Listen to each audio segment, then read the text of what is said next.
বিসমিল্লাহির রহমানির রহিম।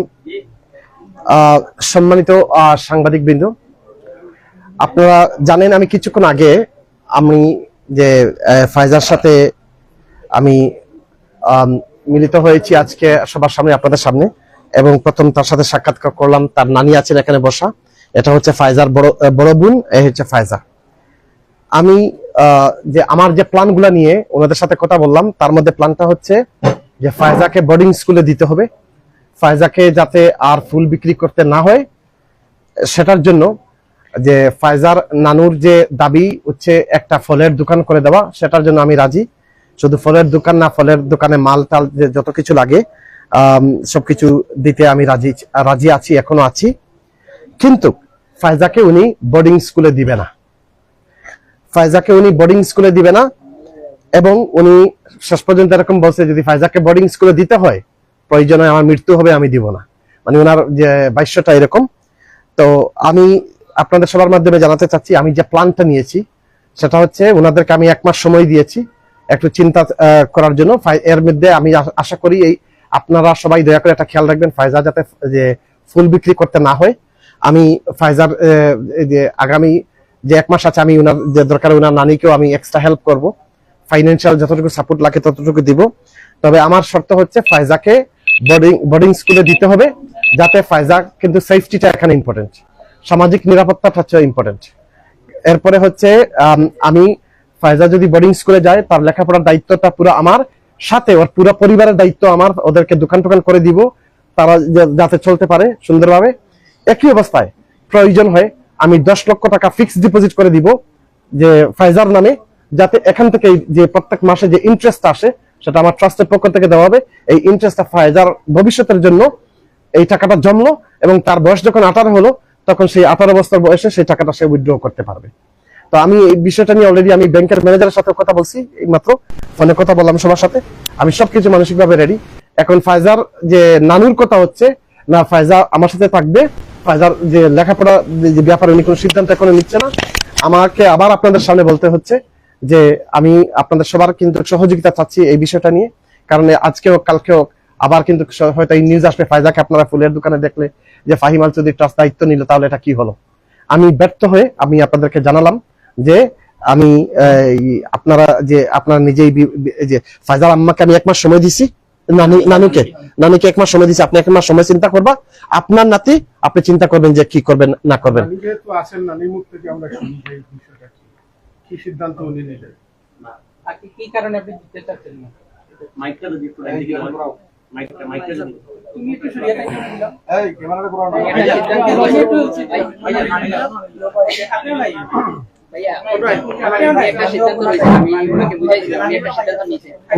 সিদ্ধান্তটা আস্তে আস্তে এখন নিলে একটা পরে লেগে আবার চেঞ্জ হয়ে গেল। আচ্ছা, থ্যাংক ইউ।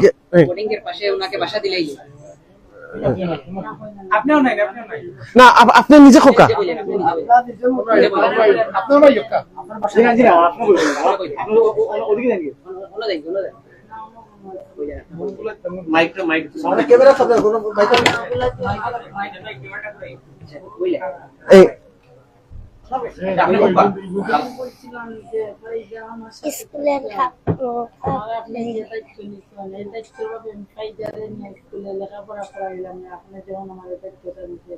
আমি ফাইজারে রাস্তা লইয়া আনলাম মানে যে ফাইজা বাচ্চা তার মানে থেকে আমি স্কুলে লইয়া গেলাম না, এলাম না কতটুকু।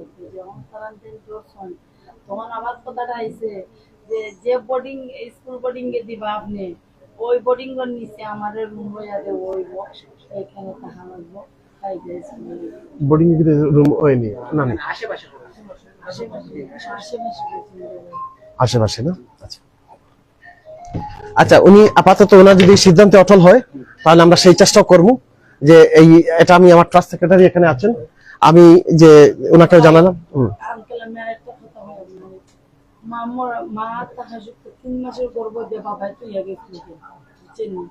এই মেয়ের অত বড় আমার ওই ভাই ইন্টেনিস করি, অত বড় থাকতে এই সময় ভাই যে 3 মাসের গর্ভ দিয়ে বাবাই তো, এটা আপনি কিন্তু যে ফাইজার জন্য কোনো ফেভার করেন নাই, আপনি করছেন এটা আপনার দায়িত্ব পালন করছেন একটা নানি হিসাবে, এটা আপনার দায়িত্ব।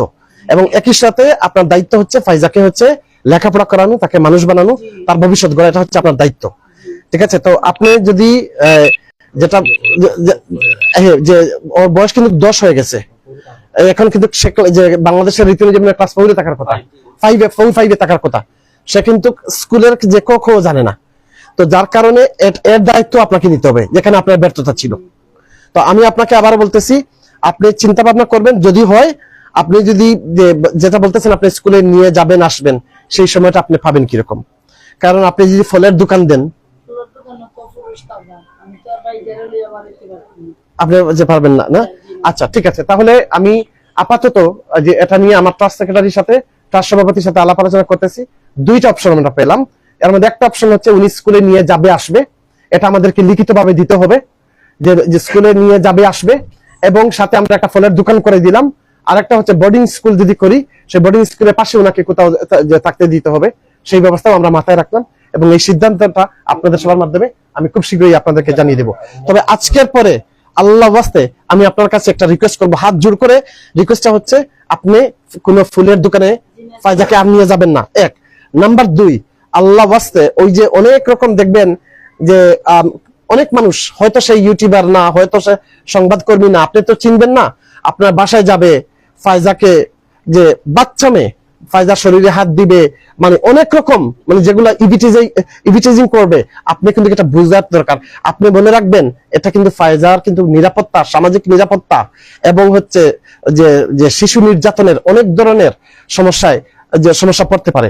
তো আপনি আজকের পর থেকে, আমি জানি না আপনারা মনে কেউ কষ্ট নিয়েন না, আমি যেটা বলতে চাচ্ছি যে ফায়জাকে আপনারা যে চেষ্টা করবেন যে যতটুকু কম পারেন মিডিয়ার সামনে আনতে। আমি এই জন্য বলতেছি, আমি আমার মেয়ের জায়গা থেকে বলতেছি যে মেয়েটার নিরাপত্তার জন্য, সামাজিক নিরাপত্তার জন্য, ঠিক আছে? আর আমি যতটুকু লাগে, আমি আজকে আপনাকে এখন আজকে আমি আমার যে আপনি মনে প্রশ্ন করছিলেন স্বর্ণের কথা, কি জিজ্ঞাসা করছিলেন, যে আমার ওয়াইফ 1,44,000 যে স্বর্ণের রিসিপ্টটা কই? আচ্ছা আচ্ছা আচ্ছা, আপনার কাছে যে প্রায় ধরেন 1,44,000 টাকা দিয়ে আমার ওয়াইফ এই স্বর্ণের চেইনটা কিনে দিছে। আমি আপনাকে আজকে টাকা আরো যে একটা ভালো একটা অ্যামাউন্ট দিয়ে যাব, এই টাকাটা আপনি রাখবেন, যে ফায়জার জন্য একটু কোনো খরচ টরচ কিছু যা লাগে আপনি চালাইলেন। আপনি চিন্তা ভাবনা করেন যে এখানে আমার যে ট্রাস্টের সহসভাপতি আছেন, ট্রাস্ট সেক্রেটারি আছেন, বা আমাদের সংবাদকর্মী, আমাদের ভাই যারা আছেন, সবাই কিন্তু আপনার সাথে যোগাযোগ করবে, যে এবং যে ফায়জার নিরাপত্তাটা, সামাজিক নিরাপত্তাটা হচ্ছে আমার কাছে সবচেয়ে ইম্পর্টেন্ট। আমরা ইনশাল্লাহ এই ব্যবস্থা করব। আর এখানে 2টা স্কুল ব্যাগ আছে, একটা হচ্ছে তোমার জন্য, তোমার বোনের জন্য, এটা হলো ফাইমা চৌধুরী ট্রাস্টের পক্ষ থেকে, আর এটা হচ্ছে তোমার জন্য, এটা হলো স্কুল ব্যাগ 2টা। আর আমি ইনশাল্লাহ, আপনি যেটা বলছেন ও স্কুলে পড়তে আপনি রাজি, তাই তো? আচ্ছা, তাহলে আপনি এটা আমাদের পুরো প্ল্যানটা আমরা করে নেই। আপনার ফলের দোকান একটাও তো দরকার, আমি ফলের দোকানে করে দিচ্ছি আপনাকে, ওকে স্কুলে পড়াবেন, ওর সব খরচ দায়িত্ব আমার।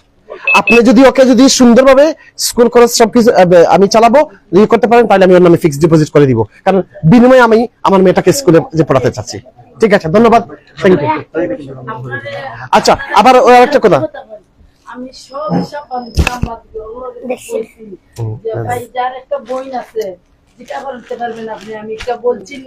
আচ্ছা আচ্ছা আচ্ছা তারপরে আমি তান্ডব কইছি, আচ্ছা ভাই যে আমাদের তার আইডিয়া করাই ভাবে রাস্তায় আর তাই আমাদের ভাগলে কিটাবে সুন্দর লাগে, তা সিনের লাগে। আচ্ছা আচ্ছা ঠিক আছে। আচ্ছা, আমি আপনাকে বলি, সেটা হচ্ছে এগুলো বাদ দেন, এগুলো যে কত কথা হয়, অনেক কথা আমার কাছে আসবে, আপনার কাছে আসবে, এগুলো বাদ দেন।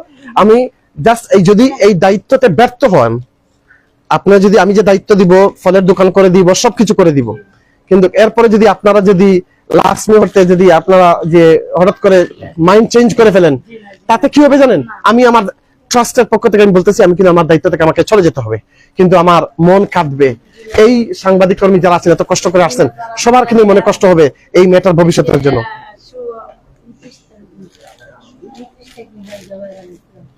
শুনেন, আপনি কি জানেন আমার লিস্টের, আপনাকে আজকে যে সাংবাদিক আপনাদের সবার সামনে লাস্ট একটা কথা বলি, এটা আমার ছেলে, এটা আমার কারেক্টারে পড়েন, এটা বলা ঠিক না।